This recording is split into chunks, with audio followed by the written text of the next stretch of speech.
நம்பிக்கை வார்த்தை. நான் எப்பொழுதும் தேவனுக்கு முன்பாக இருக்கிறேன்.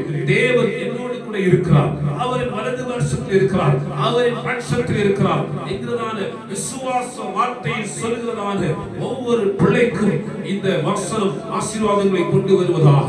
எலியாவுக்கு எப்படி தேவனுடைய வார்த்தை அந்த பஞ்சகாலத்தில் அவனை போஷித்ததோ, கர்த்தருடைய கரம் அந்த பஞ்சகாலத்தில் அவனுக்கு எப்படி தாகத்தை தீர்த்ததோ, அவன் தங்கி இருப்பதற்கான ஒரு இடத்தை ஆயத்தம் பண்ணியதோ, அவன் வாழ்வதற்கு, அவன் புசிப்பதற்கு, குடிப்பதற்கு தேவையானவற்றை கர்த்தர் எப்படி ஆயத்தம் பண்ணி வைத்திருந்தார்கள். அதே போலதான் இந்த வார்த்தையை கேட்டுக்கொண்டிருக்கிற தேவ பிள்ளையே, நீயும் என் ஆண்டவருடைய பட்சத்தில் நிற்பாய் என்று சொன்னார். கர்த்தரை உன்னுடைய வலது வருஷத்தில் வைத்திருப்பாய் என்று சொன்னார். கர்த்தர் மேல் நம்பிக்கை இருப்பது உண்மை என்று சொன்னார். அவர் மேல் விசுவாசமாக இருப்பாய் என்று சொன்னார்.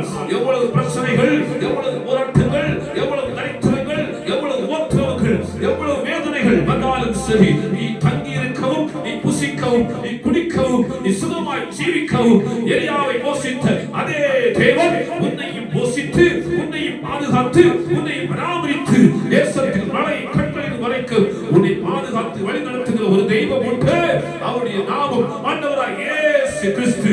அவரை ஒரு வலது வருஷத்தில் வைத்திரு, அவரை ஒரு பின்புறத்தில் வைத்திரு, அவரை எப்பொழுதும் உனக்கு முன்னதாக வைத்திரு.